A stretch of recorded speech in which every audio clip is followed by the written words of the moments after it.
کہاں تک سنو گے کہاں تک سناؤں، ہزاروں ہی شکوے ہیں کیا کیا بتاؤں۔ میں پریشان و حیران تھا کہ اللہ یہ کیسے لوگ ہیں، میں جن سے بھاگ کر آیا ہوں وہ آدم اور حوا کے وپار کرنے والے، لیکن اس کے باوجود سارے تیرے سامنے سر جھکانے کے قائل، اور نماز نہ پڑھنے والے کو وہ اچھا نہیں سمجھتے۔ یہ لوگ اس قدر مہمان نواز بھی، نمازی بھی، حاجی بھی اور پہاڑ پر لڑائی بھی، عشق قاتل سے بھی، مقتول سے ہمدردی بھی۔ یہ بتا کس سے محبت کی جزا مانگے گا، سجدہ خالق کو بھی، ابلیس سے یارانہ بھی۔ حشر میں کس سے عقیدت کا صلہ مانگے گا۔ جمعہ کا دن آ گیا، ابھی سب لوگ اپنے اپنے کاموں پر نکلنے والے تھے جب ملک دین خیل خاندان کا ایک نمائندہ اپنے لشکر کے ساتھ حاجی صاحب کو آ کر ملا۔ پھر حاجی صاحب نے زرنبی کو کہا، یہ لوگ کہہ رہے ہیں ہمارا مہمان ہمیں واپس کرو۔ میں نے زرنبی کو جواب دیا کہ حاجی صاحب انہیں پوچھیں کہ مہمان کو سنگل میں جکڑ کر رکھتے ہیں۔ حاجی صاحب نے آنے والے تمام لوگوں کو واپس بھیجتے ہوئے کہا، آئندہ آپ میں سے یہاں کوئی نظر نہ آئے۔ اس دن حاجی صاحب نے آدھے لوگوں کو بازار جانے سے روک دیا اور آدھے لوگوں کو روانہ کر دیا۔ اسی دن سے حاجی صاحب نے اپنے مہمان خانہ میں ایک کلاس کا اہتمام کیا جس میں تمام لوگ مغرب کی نماز کے بعد شامل ہوتے۔ میں اردو میں انہیں ہر روز کسی نہ کسی پیغمبر کا قصہ سناتا اور زرنبی ان کو پشتو میں ٹرانسلیٹ کر دیتا۔ ایسے ہی دوسرا جمعہ آ گیا جب حاجی صاحب کا نواسہ آپ گل اپنے ساتھیوں سمیت مجھے لینے کے لیے آ گیا۔ حاجی صاحب نے اپنے پورے کنبے قبیلے کو اکٹھے کر کے مجھے روانہ کیا۔ روانہ کرتے وقت دیر و سوغات جن میں اخروٹ، خشک میوہ جات اور دنداسہ تھا دیں۔ راستے میں جگہ جگہ پر ان لوگوں نے ناکے لگا رکھے تھے جن سے لوگوں سے میں فرار ہو کر آیا تھا۔ اس وجہ سے وہ 2 دن کا پیدل سفر ہم نے 7 دنوں میں دشوار گزار خفیہ راستوں سے طے کیا۔ مہمان نوازی ایک سے بڑھ کر ایک تھی، البتہ میرے پاؤں کے سارے ناخن برف پر چلنے کی وجہ سے نیلے ہو کر جڑ گئے تھے۔ حاجی صاحب نے اپنے تمام دوستوں کو خصوصی پیغامات دے رکھے تھے جنہوں نے اس قدر آہ و بھگت کی کہ قید و بند کی تمام تکالیف اور سفر کی تمام اذیت ناک پہلو ان کی محبت اور چاہت میں دفن ہو گئے۔ حاجی صاحب کے بہت ہی اچھے دوست میجر عامر نے پشاور میں ہر طرح کی سہولت فراہم کر رکھی تھی۔ میجر عامر کے ایک کلاس فیلو کے گھر جب پہنچے تو انہوں نے جس ملن ساری کا اظہار کیا اور پرتپاک رویہ اپنایا، اس کی نظیر ملنا دشوار ہی نہیں ناممکن ہے۔ میں نے آج تک جتنی دعوتیں اٹینڈ کی ہیں ان میں سے ٹاپ 10 کا اگر ذکر کریں تو اس دعوت کا 7واں نمبر بنتا ہے۔ مثال ناممکن کی جو بات کی ہے وہ خاص مینیو تھا جو دیگر دعوتوں میں نظر نہ آیا۔ عجیب اتفاق دیکھے کہ آج اتنے سالوں کے بعد زندان کی قید و بند میں پابند سلاسل جب میجر عامر کا ذکر کر رہا تھا، اسی دوران میرے سیل میں جسے حفاظتی چکی بھی کہتے ہیں مشقتی اخبار لے کر آیا تو میں نے لکھنا چھوڑ کر اخبار پڑھنا شروع کر دیا۔ جیل میں اب میری عادت سی ہو گئی ہے کہ آیت کے علاوہ ہیڈ لائنز اور چند چیدہ خبروں کے بعد میں کالم والا پیج نکال کر باقی کا اخبار سیل میں دوسرے موجود قیدیوں کے حوالے کر دیتا ہوں جو پھر خوب تصاویر پر تبصرے کرتے ہیں اور ہمیشہ مجھے کہتے ہیں کہ شاہ صاحب تو ابھی تک بلیک اینڈ وائٹ کی دنیا میں ہی رہتے ہیں، ان کو کلر پیج سے کوئی دلچسپی ہی نہیں۔ کلر پیج تو کجا، یہ صفحہ بھی وہ نکالتے ہیں کالم والا جو بالکل ہی بلیک اینڈ وائٹ ہوتا ہے۔ عجیب اتفاق جس کا میں ذکر شروع میں کیا وہ یہ تھا کہ آج کالم والے صفحہ پر بھی رؤف طاہر صاحب نے میجر عامر ہی کا ذکر کیا تھا۔ موضوع تھا بیت المکرم، احمد فراز اور میجر عامر۔ دل کیا کہ ناظرین کے ساتھ اس کو شیئر کروں۔ گزشتہ جمہور نامہ 18 دسمبر پر میجر عامر کا فون مرحوم مشرقی پاکستان کو یاد کرنے کا یہ انداز بھی خوب ہے۔ اس میں ڈھاکہ کے بیت المکرم کا ذکر بھی تھا۔ میجر کو اپنے استاد احمد فراز یاد آئے۔ فیض نے ڈھاکہ سے واپسی پر ہم کے ٹھہرے اجنبی جیسی دل گداز نظم لکھی تھی۔ فراز نے بیت المکرم کی سیڑھیوں پر کھڑے ہو کر کہا، کبھی یہ شہر میرا تھا، زمین میری تھی، میرے ہی لوگ تھے، میرے ہی دستے بازو تھے، پاکستان کی سپریم انٹیلیجنس ایجنسی کے اس لسانی کردار جس کو جبری ریٹائر نہ کیا جاتا تو کہنے والے کہتے ہیں وہ 3 اسٹار جنرل کے منصب تک تو پہنچ ہی جاتا۔ افغان جہاد کے دنوں میں وہ اسلام آباد میں ISI کا چیف تھا۔ ISI سے وابستگی کے دنوں میں اس نے کیا کیا کارنامے سر انجام دیے یہ کتابی صورت اختیار کر جائے تو دنیا کے بڑے بڑے سپائی ماسٹرز داد دیے بغیر نہ رہیں۔ بینظیر صاحب کا پہلا دور تھا، ان کے خلاف تحریک عدم اعتماد صرف درجن بھر ووٹوں کی کمی سے ناکام ہو گئی تھی۔ تحریک عدم اعتماد کو آپریشن مڈ نائٹ جیکلز کا شاخسانہ قرار دیا گیا تھا اور بریگیڈیئر امتیاز عرف بریگیڈیئر بلّہ اور میجر عامر مرکزی کردار قرار پائے۔ جنرل محمد اشرف، DGI جنرل درانی، اسد درانی جو بعد میں ISI چیف بنے، بریگیڈیئر ذکا، بریگیڈیئر ذوالفقار اور کرنل نسیم پر مشتمل انکوائری بورڈ نے میجر عامر کو بے گناہ قرار دے دیا۔ اس کے باوجود اسے فوج سے جبری ریٹائر کر دیا گیا۔ محترمہ کی برطرفی کے بعد army chief general Aslam Beg نے عامر کو گھر بلایا۔ انہیں اعتراف تھا کہ میجر کے ساتھ زیادتی ہوئی اور اب وہ اس کی تلافی چاہتے تھے۔ ان کا کہنا تھا تم درخواست لکھ دو، میں اس زیادتی کی تلافی کے لیے کچھ نہ کچھ صورت نکال لوں گا۔ آرمی چیف نے یہ بھی بتایا کہ جنرل ریٹائر نصیر اللہ بابر میرے دفتر آ کر بیٹھ جاتا ہے اور بتاتا ہے کہ وزیر اعظم سخت ناراض ہیں اور ملزموں کے لیے سخت سزا کے خواہاں ہیں۔ آرمی چیف نے میجر عامر کو سمجھانے کی کوشش کی کہ بے گناہ قرار پانے کے باوجود اس کے ساتھ یہ زیادتی دراصل سول ملٹری تعلقات کو بچانے کی کوشش تھی۔ میجر عامر نے شکریہ ادا کرتے ہوئے کہا اس کے لیے یہی بات کسی اعزاز سے کم نہیں کہ چیف نے اسے گھر بلایا اور اس کے ساتھ ہونے والی زیادتی کا اعتراف کرتے ہوئے اب وہ تلافی کی بات بھی کر رہے ہیں۔ باقی رہے سول ملٹری تعلقات، وہ تو اس کی قربانی کے باوجود بچ نہ پائے اور نوبت محترمہ کی برطرفی تک جا پہنچی۔ 1993 میں محترمہ دوبارہ وزیر اعظم بن گئیں۔ میجر عامر کی جبری ریٹائرمنٹ ان کے خیال میں کافی نہیں تھی۔ انہوں نے ECL پر ڈال کر سنگین غداری کا مقدمہ بنا دیا۔ مقدمہ چلتا رہا یہاں تک کہ محترمہ دوسری بار پھر برطرف کر دی گئیں۔ غداری کا مقدمہ سننے والی اسپیشل کورٹ سے عامر بے گناہ پایا۔ فیصلے میں اس مقدمے کو پریوں کی کہانی قرار دیا گیا تھا۔ مشرف دور میں وہ نواز شریف سے دوستی کے الزام میں زیر اعتاب رہا۔ 2 ماہ قبل اکتوبر کے وسط میں اسے سنگین بیماری نے آ لیا۔ اسلام اور پاکستان سے محبت اور دوستوں کے لیے بے کران مہر و وفا سے معمور اس کا سینہ خطرناک وائرس کے زد میں یوں آیا کہ ایک پھیپھڑا کولیپس کر گیا۔ سانس کی نالی بھی زد میں آ گئی اور اس کے ساتھ نمونیا جان کے لالے پڑ گئے۔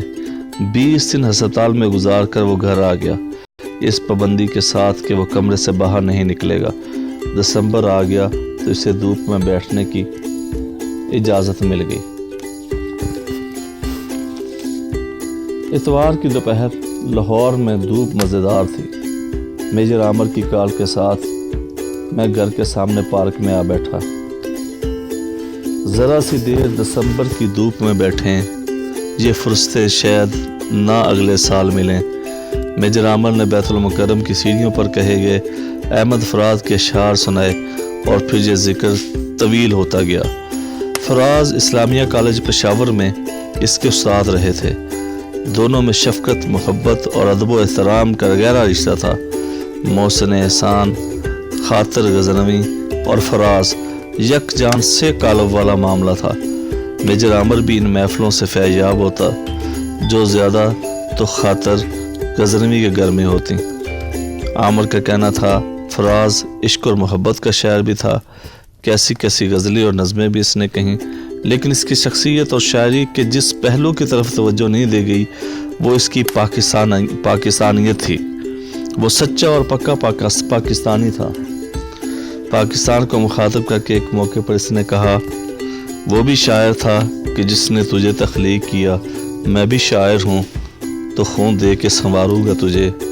کشمیر پر اس نے کیا مار کا آرا نظم لکھی، مہ انجم سے تراشے ہوئے تیرے باسی، مہ انجم سے تراشے ہوئے تیرے باسی، ظلم و ادبار کے شعلوں سے جہاں سوختہ ہیں، کہت افلاس کے گرداب میں غرقاب عوام، کہت و افلاس کے گرداب میں غرقاب عوام، جن سے تقدیر کے ساحل بھی برف رختہ ہیں، سالہ سال سے لب بست زباں و دختہ ہے، لیکن اب اے میری شاداب چناروں کی زے میں، انقلابات نئے دور لانے والے، عشر اٹھانے کو ہیں اب ظلم کے ایوانوں میں، جن کو کہتا تھا جہاں بوجھ اٹھانے والے، پھر تجھے ہیں گل و گلزار وہ بنانے والے۔ زر نبی اور سلامت کے علاوہ حاجی صاحب کے نواسے آپ گل کی 22 افراد پر مشتمل مسلح فورس کو میجر عامر نے پشاور میں ہی روک دیا اور کچھ قانونی کارروائی کے سلسلہ میں پشاور تھانے میں ایک رپورٹ درج کروانے کے بعد روانہ کر دیا۔ زر نبی اور سلامت مجھے گھر تک چھوڑنے کے لیے آئے، لیکن مکان تو آج تک مکان میں رہتا آیا ہوں۔ لا مکان کو علم ہے کہ میں کب تک مکان کو گھر بنانے میں کامیاب ہو پاؤں گا۔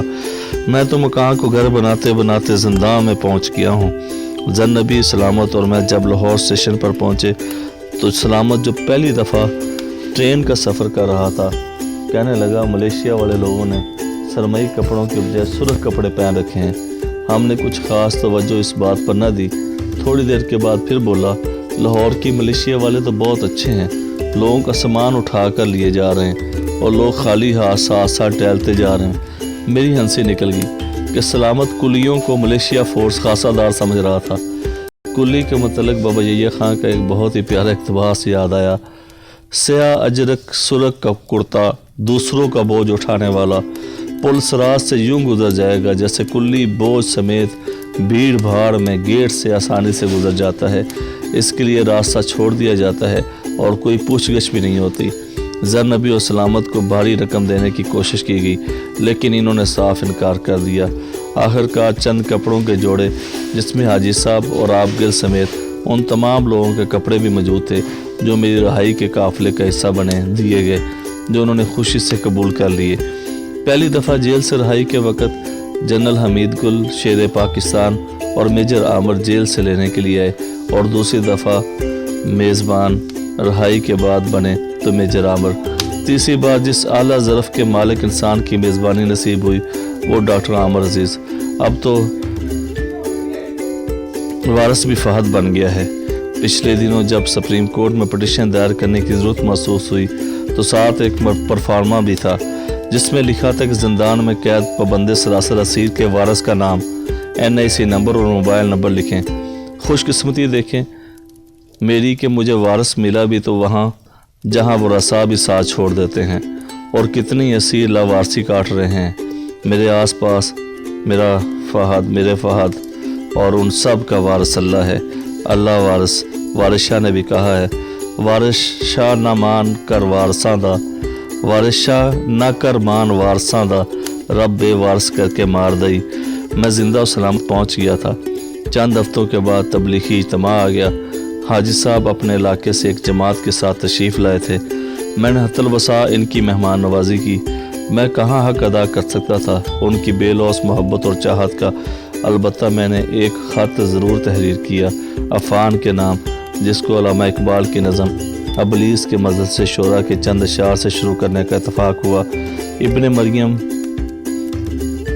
مر گیا جو زندہ جاوید ہے، ہیں صفات ذات حق حق سے جدا یا عین ذات، ہے کلام اللہ کے الفاظ حادث یا قدیم، امت مرحوم کی ہے کس عقیدے میں نجات، کیا مسلمان کے لیے کافی نہیں اس دور میں یہ الہات کے ترشے ہوئے لات و منات، تم اسے بیگانہ رکھو عالم کردار سے، تم اس کو بیگانہ رکھو عالم کردار سے، کا بساط زندگی میں سب کے سب مورے ہوں بات، خیر اسی میں ہے قیامت تک رہے مومن غلام، چھوڑ کر اوروں کی خاطر یہ جہاں بے ثبات، مست رکھو ذکر و فکر و صبح گاہی میں اسے، پختہ تر کر دو مزاج خانقاہی میں اسے، کرنو پہلے سمے کی بند مٹھی میں رے کی مانند، ایک نرم گرم سی شب ذرہ ذرہ اپنے انجام کی جانب روا دواں تھی۔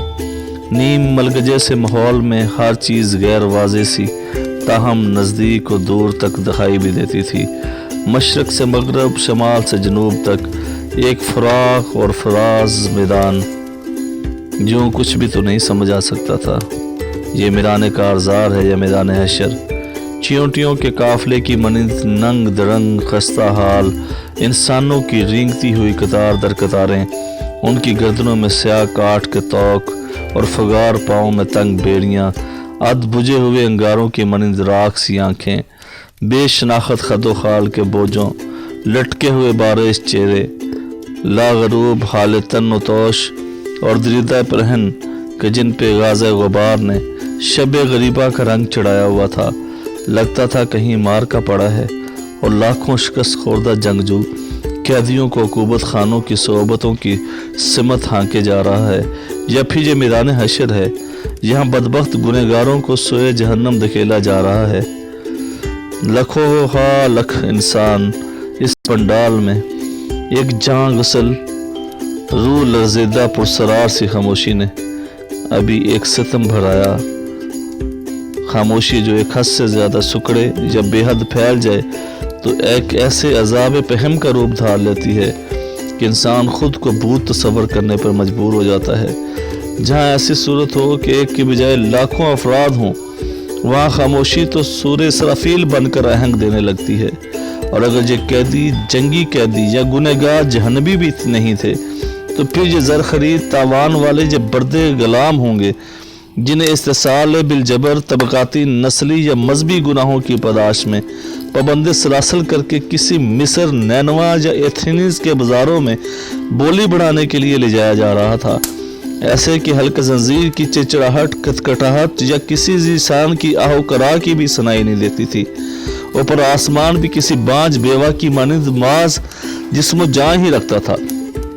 کوئی ڈلتے دنوں کا چاند جب بجھتے ہوئے لرزیدہ ستارے کچھ بھی تو نہ تھا۔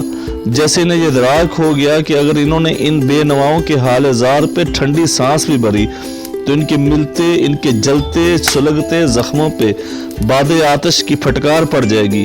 کوئی ہانکا ہنکنا بھی نہیں تھا کہ یہ سیل رواں اپنے اپنے راستوں پہ مستقیم ہو۔ لیسے کلبلاتے کیچووں کے گتھے جو آپس میں گڈ مٹ تھے اور علیحدہ بھی، میں ایک گلگتھنا رالیں بہاتا، ناک کی ریزس چاٹتا ننگ دڑنگ بچہ دائیں پاؤں میں چھوٹی سی بیڑی پھنسائے ایک ہلکا زنجیر میں کندہ ہوا قطار میں گھسیٹ رہا تھا۔ مجھے خوب علم تھا کہ میرے سوا اس قطار اور میدان میں اور کوئی بچہ نہیں۔ میں تو ان اسیروں فقیروں کے گھٹنوں کے برابر بھی نہیں تھا کہ جن کے پسینوں کی پچھاروں اور زخموں سے رستے ہوئے لہو کی پھواروں سے میرا سر سراپا رنگین تھا۔ میں ان کداوروں کی جلوں میں ماز ایک بونا ہی تو تھا جو کسی کے پہلوؤں پہلے پاؤں کے نیچے رگیدہ گنا گیا، ورنہ دو چار چھچڑے، کچھ ہانتیں، بافتیں وغیرہ ہلکا زنجیر میں مچھلی پکڑنے والے کانٹے کے چارے کی طرح پھنستی رہ جاتی۔ انسان کفیت ہو تو صدیاں بیتتے بھی لمحوں کا احساس ہوتا ہے۔ کتنے یگ اس سفر میں بیتتے ہوں گے یا کب یہ کفیت ٹوٹی ہوگی۔ بس اتنا یاد ہے کہ سامنے ایک بے کراں لک دک صحرا اور ایک بے کنار کلزم جو آپس میں دوستوں کی طرح جڑے ہوئے اور دشمن کی مانند علیحدہ بھی۔ چھوٹا سا دماغ یہ جاننے سے قاصر کہ صحرا اور سمندر کا ایسا اتصال۔ صحرا کی جانب اماریاں، محملیں، بنے سمرے جگالیاں کرتے ہوئے شتر اور خیموں کی ایک چھوٹی سی بستی، اور ادھر سمندر کنارے پہ ایک اونچی سی جگہ جس چند ایک عمر سیدھا بزرگ بیٹھے تھے۔ اسیروں کی قطار جب ان کے روبرو پہنچی تو انہیں ایک ایک کر کے ہلکا زنجیر سے آزاد کیا جاتا، پھر دو خطرناک قسم کے اہلکار اسے پکڑ کر ایک نمایاں جگہ پر کھڑا کرتے۔ ایک خمیدہ کمر بوڑھا اہلکار موٹی پشتک کھول کر اس معتوب کی جملہ کوائف بیان کرتا۔ اسی اثناء کنارے پہ جمع لوگوں میں خسر پسر شروع ہو جاتی۔ وپاری آگے بڑھ بڑھ کر غلام کے ہاتھ پاؤں منہ ماتھا ٹٹولتے، ایک ایک انگ کی پڑتال کرتے، پھر بولی اٹھائی جاتی۔ جو بڑھ کر بولتا وہ قیمت ادا کر کے غلام کی کلائی تھامے صحرا یا سمندر کی جانب ہو لیتا۔ یہ بردہ فروشی کا سلسلہ کئی صدیاں زمانے چلتا رہا۔ غلاموں کا میدان آہستہ آہستہ خالی ہوتا گیا۔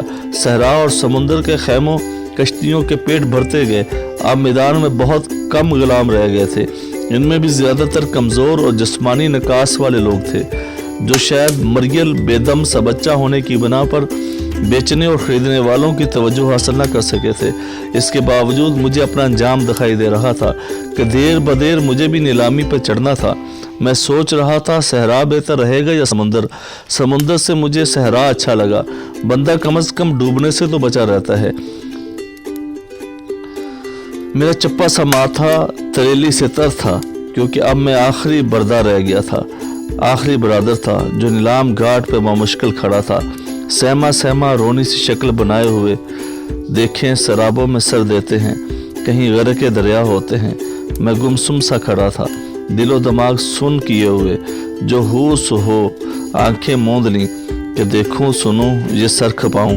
اب میں کافی دیر آنکھیں نیم وا کیے انتظار میں رہا کہ کب کوئی مضبوط ہاتھ میری کلائی پہ پڑتا ہے اور مجھے بلی کے بلونگرے کی مانند اٹھا کر کشتی میں یا پھر کسی جیل نما خیمے میں لے جا کر پھٹکتا ہے۔ جب ایک زمانہ انتظار کرتے ہوئے گزر گیا اور بولی لگانے والوں کی آوازیں بھی مدھم پڑ گئیں اور نہ کسی نے میرے جسم کے چھچڑوں ہڈیوں کو ٹٹولا، میں نے ہولے سے آنکھیں کھولیں۔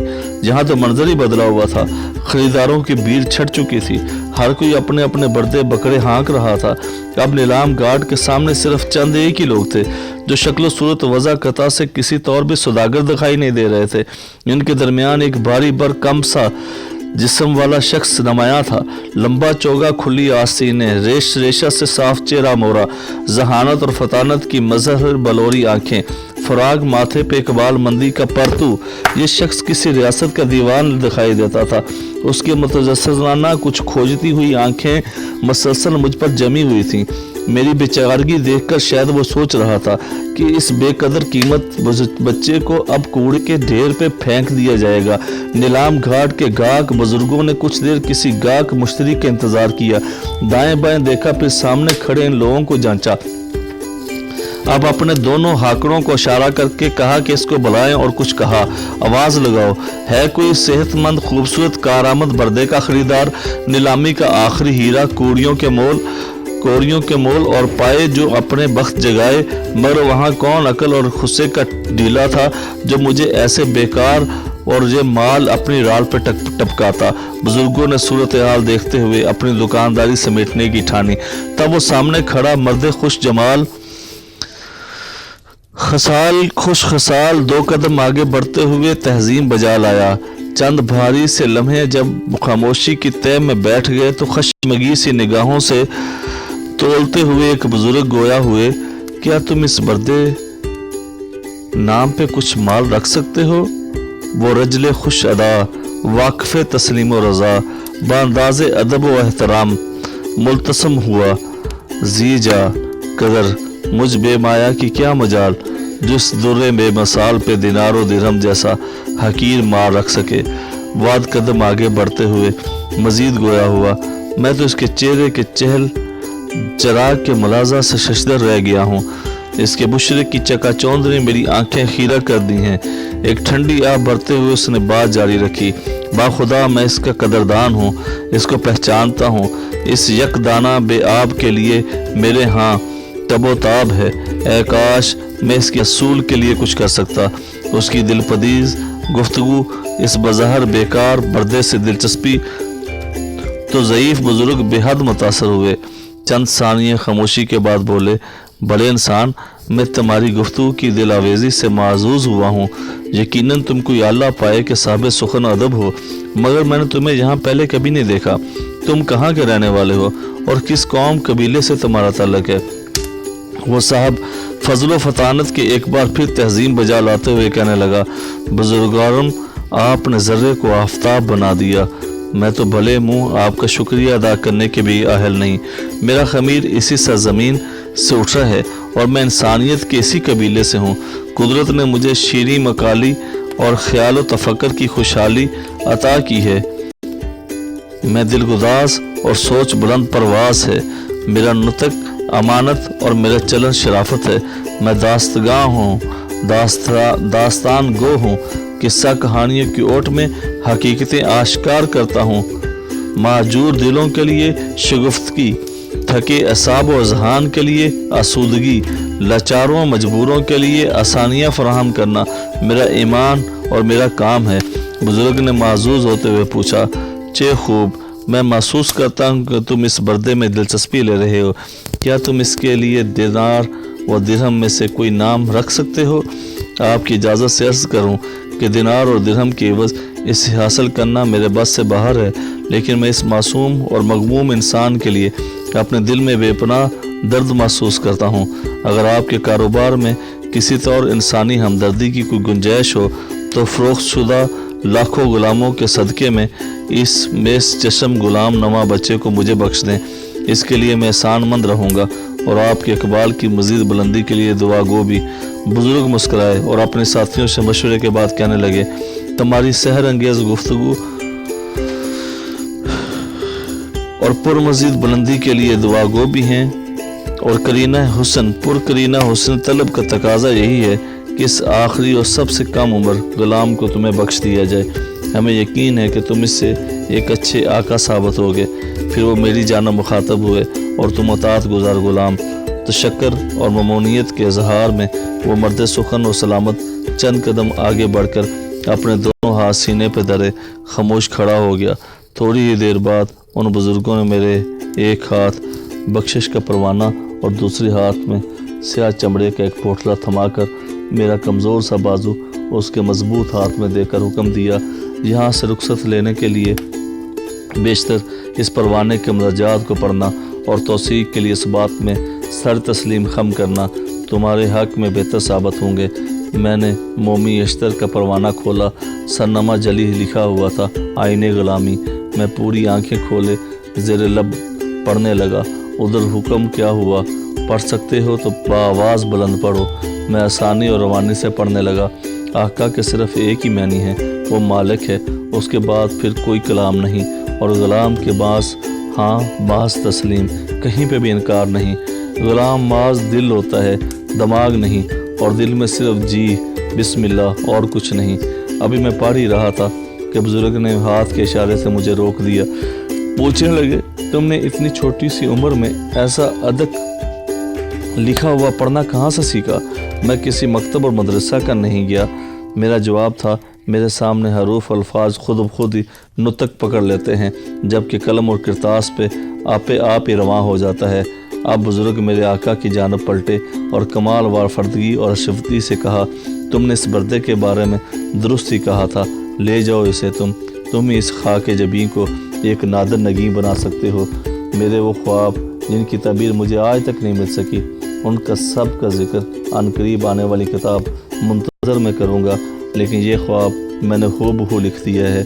میں انشاءاللہ تعالی سید صغیر سخی نے جو کہا تھا کہ انسانی کھالوں کے اندر جسم چھپا حیوانوں کا، زندہ ہیں جس عہد میں یہ عہد نہیں انسانوں کا، یہ مزائل اور ایٹم بم، قتل و غارت فتنہ جنگ، روگ ہے ساری دنیا کا، بھوک افلاز و لالت ننگ، ظلم کی دیمک رفتہ رفتہ جسم و جان کو چاٹ رہی ہے، ایک تلوار ہے نفرت کی جو امن کی گردن کاٹ رہی ہے، خون میں لت پت سڑکیں کر دی، مرضی ہے یہ ہتھیاروں کی جس کی چاہیں عصمت لوٹیں، طاقت پر ہتھیاروں کی۔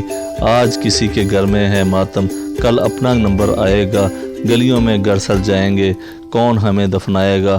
ہمدرد ہمارا کون ہے جو دکھ درد ہمارے جانے گا؟ ہم سارے لاوارث لاشیں، کون ہمیں پہچانے گا؟ اور لاسٹ میں within a human skins lie hidden animal bodies. The age in which we live is not an age of human being. These missiles, these atomic bombs, these murders and plunders, the liens and battles, all the world is the prey to hunger, poverty, sickness, shame. The ultimate of hostility is eating the body and the soul. A sword of hatred is cutting the neck of the peace at their soul. Wish the hostile people down to root, drown the road, rodden with this. They rape those over the wish with the force of weapons. Today, the house of someone else in the morning. We are the next in the list. We will decide the streets. We will the buried world in the anyone's. We don't have any substances. Who will divide over the graves? All of us are unassociated dead bodies. Who will recognize us?